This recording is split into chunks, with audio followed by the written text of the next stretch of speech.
Today we're going to do a little adventure around Clark County, Kansas. And I'm kind of standing here in the middle of nowhere because right over this shoulder, that's Clark County. Right over the shoulder on my other side there, that's Meade County. And then right back here over my shoulder this time, that's Ford County. And I'm just kind of starting here. You know, I like starting down kind of middle of nowhere roads. But the start of Clark County was it took a while to get it organized because there wasn't anyone here. There was very few settlers here in Clark County. In fact, when Kansas became a state in 1861, it took till about 1867 to have any kind of organized county down here. And then at that point, it became attached to Ford County back there and for judicial purposes because there just wasn't enough people here. Over time, kind of the settlers that were in this area didn't like that. They wanted to kind of have their own county. But then in 1885, for 2 months, they attached it to Comanche County, which is to the east of here. And a couple months later, it became its own county with all, with the county seat and all that. And so, it took a couple decades really to get to the borders that it is now and to become what you think of in terms of Clark County today. So then, small population, but it did grow, and over time grew to a decent population, and now it's one of the smallest counties in population in terms of total population in the state of Kansas. And so, why is that? It's right here on the border with Oklahoma, so we're going to learn kind of about that as we go. A couple interesting things. I went to the Ashland Museum, which is obviously, like I said, the county seat. And they have a cool history museum there. And one of the things they had there was a map. And so I'm going to use that map. I took a picture of it, and it has all these different dots of post offices and things that happened. And the curator there, Tony, gave me a nice tour, told me some stories. So hopefully I can share some of those with you. And we'll pass through some communities as well. But mostly it's going to be a lot of wide open space in this video. One of the things that happened just a few years ago, there was a devastating fire that spread around this county and mostly in kind of the southwestern part of the county. And it really wiped out some even historical structures, I was told, maybe some old school buildings and some old buildings in that section of the county. So really devastating. And so when we get down there, probably won't see a whole lot. Hopefully we'll find something here and there. I have been to this county and done a video before. There were 3 ghost towns I visited. I went to Lexington, Sitka, and Englewood. And so we're going to do something a little bit different when we get to those towns, so I don't necessarily just repeat all the stuff I've already said. So we'll be passing through those towns later in the day. But let's go ahead and get started. We're in the top of the county, kind of the northwest corner here at the like I said, intersection of these 3 counties. So let's get on the road and explore Clark County, Kansas.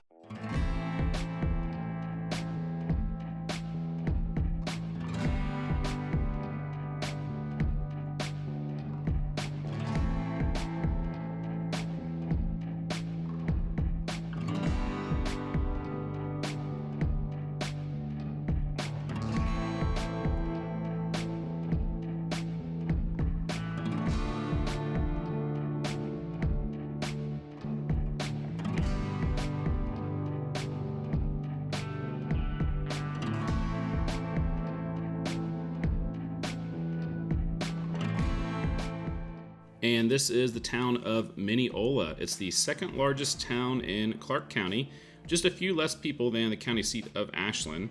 It was officially founded in 1887 during the expansion of the Atchison, Topeka, and Santa Fe Railway. The town's name is believed to be derived from a Native American word meaning much water, although that doesn't exactly describe this part of Kansas today. Like the rest of the county, early settlers engaged in agriculture and ranching. During the late 1800s and early 1900s, the town saw steady growth, with businesses, schools, and churches being established. It faced the challenges of the Dust Bowl and Great Depression, and the population in the 1940 census was shrinking, but it did rebound after that and has generally gone up ever since that 1940 census. It's realistic to say that Minneola could overtake Ashland as the most populated town in Clark County sometime in the future.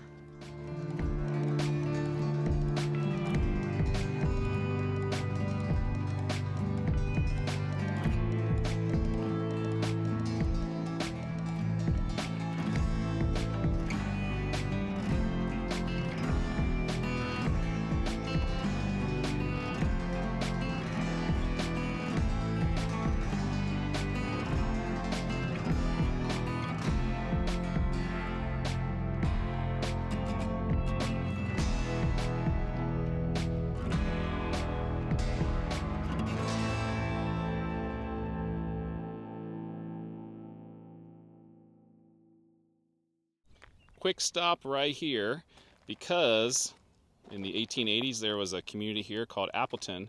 We're in Appleton Township, and this was where people lived in the early days. Right through here there's a post office, and then they moved over there. And that is Minneola. And the reason they moved over there was because that's where the railroad went. And they were basically right here. This is where the corner that the town was on, thanks to my friend Tony and the map at the museum. And then they moved right over there. And everybody, basically, there's nothing here anymore because everything just made that short little trip over there.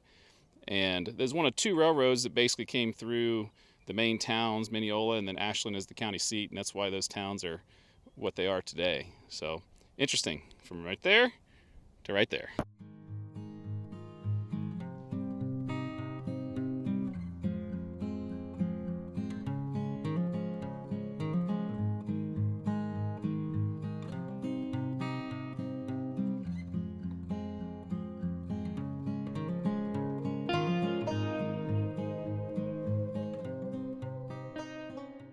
I just drove right through there, through those little hills, and it turns out this is called the Big Basin. I'll give you a little view from above while I talk about what this is. The marker here stands within the geological feature known as the Big Basin, which is a sinkhole about a mile in diameter and more than 100 feet deep. Although it has the appearance of a valley, it is entirely surrounded by higher ground. Like several other smaller sinks in this section of Kansas, Big Basin was formed thousands of years ago by the dissolving and collapse of massive gypsum and salt formations lying several hundred feet below the surface. Just beyond the east rim of the Big Basin is a smaller sink known as Little Basin. It contains St. Jacob's Well, a pool of water never known to have gone dry. Interesting. So we're going to go back that way. We're heading south, see if we can find St. Jacob's Well.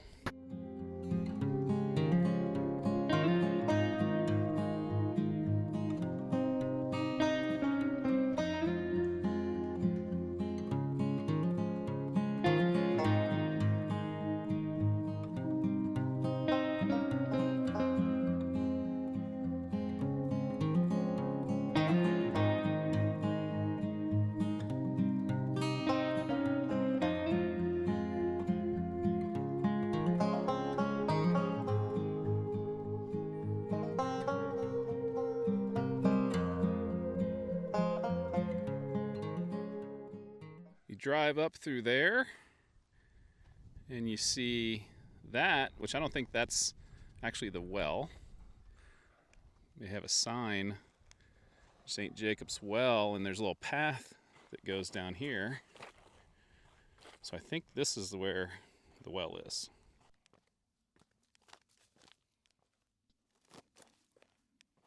It's a little treacherous, so kind of want to be careful if you're coming down here.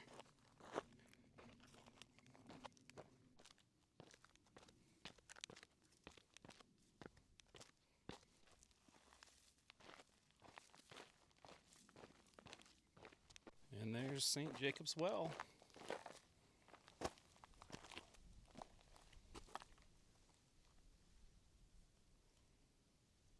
Wow. I don't know what I was expecting, but this is actually pretty cool. And that water has just always been there, apparently. This is a really dry area of Kansas. So it's kind of remarkable that this well of water has always been here, I guess, for thousands of years. You got some post rock down here too, marking this area.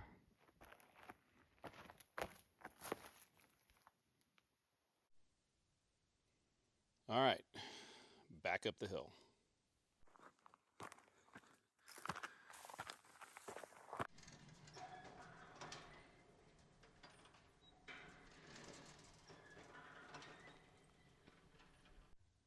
If you don't want to walk all the way down there, you have a nice little viewing area, and the well's right down there. There's something There's something over there. It looks like a little road too, so I guess we'll go check that out.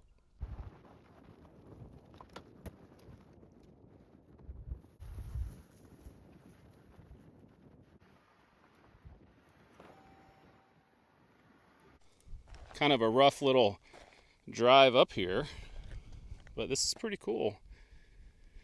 I don't know what this is. I'll have to put it on the screen later.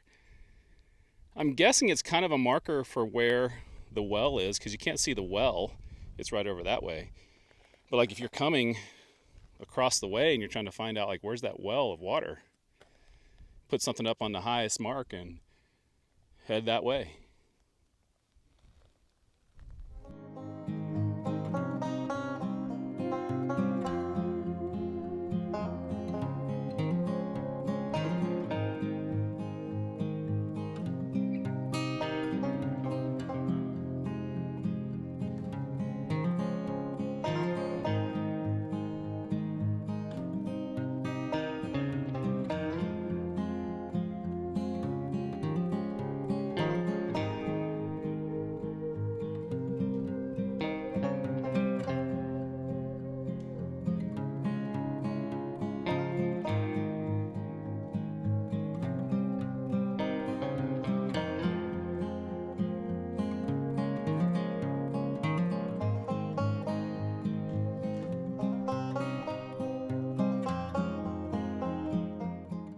There aren't many roads in this part of Clark County, but my map has a dot that says Cache City on it, and I read a little bit about this prior to visiting, and so I went down this road and ran into a dead end. And Cache City is supposed to be right out there. There's a lake called Prophet Lake, and it was somewhere right around there. 1886, a guy named Cash Henderson envisioned a town at the junction of different key trails there. He secured a post office, attracting settlers who built businesses, a school, and a newspaper promoting the town. There was optimism that a railroad would come through. And so then I went down around to a different road and came up, and now we're looking back towards the way we were just facing, so the lake is that direction. And so that's kind of where the town was. The railroad bypassed the town in 1887, and, that just ended the town of Cache City. The business closed, residents left, town declined. By 1895, everything had been vacated, leaving it abandoned except for the local landowners. So if we look at this direction, the actual original Cache City was somewhere this way. This is a little bit to the south, a couple miles. And when they thought the railroad might extend to a different part, that's when they went to the place that we were first looking at.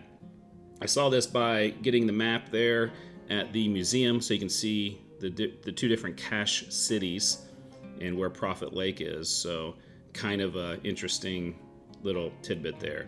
You see a little faded out part that says Reeseville right above where it says city, and it's basically right on this road and right here. So didn't find anything about Reeseville online. There was no post office, so it was just kind of a mystery as to what Reeseville might have been and why it was on the map. The guy at the museum didn't really know either. And then at the end of the road, there was a post office named Vesta, and that would have been right across the road there on the right.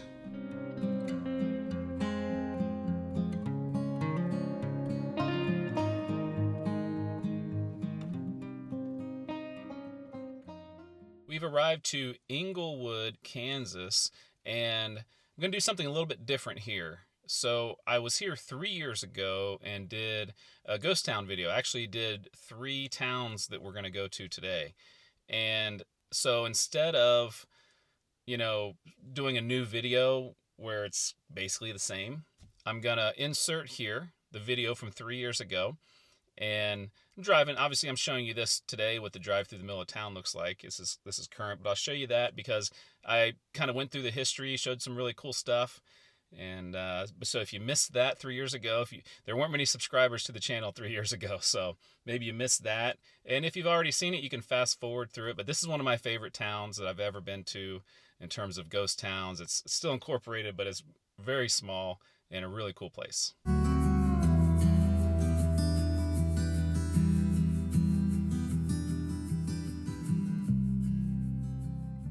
Our last stop for today here in Englewood, Kansas. We are only 4 miles north of the Oklahoma border. Very, very interesting history here. So, you know, this was kind of a big city. This was as many as 2,000 people in the 1800s. It was, I guess, you know, where it was situated, it just happened to be, you know, along the railroad, and it was a good place, a good spot.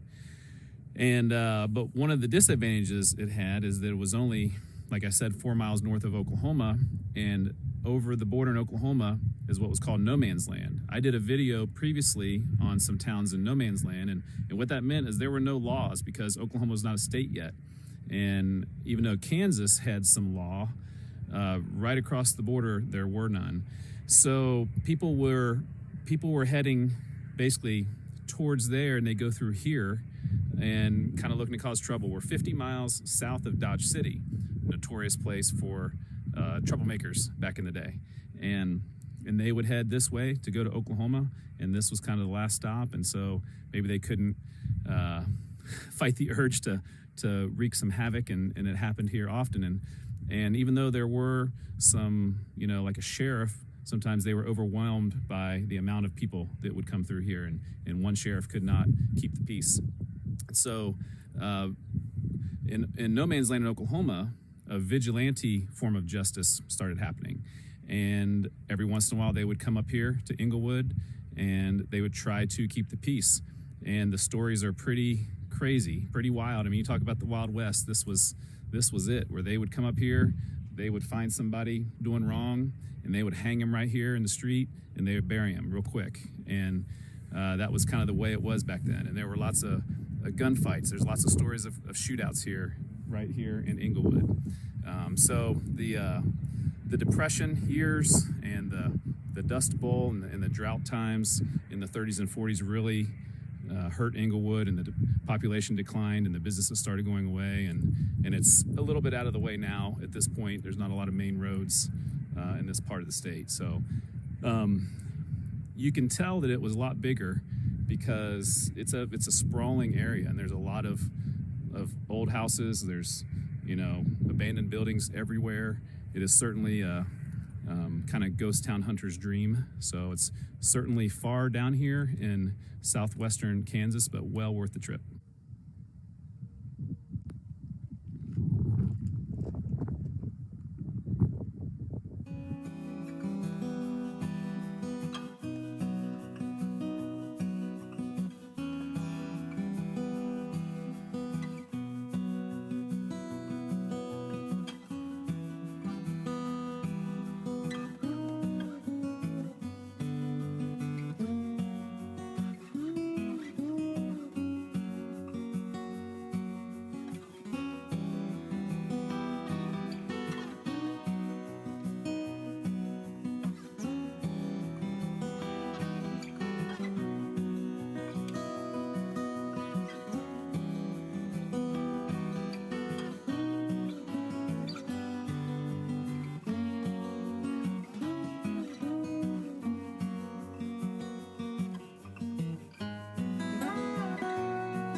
We're going to pick up the rest of the county next week, but as I was driving to my next destination, I noticed these large piles of wood/trees on the side of the road, and it went for literally a mile.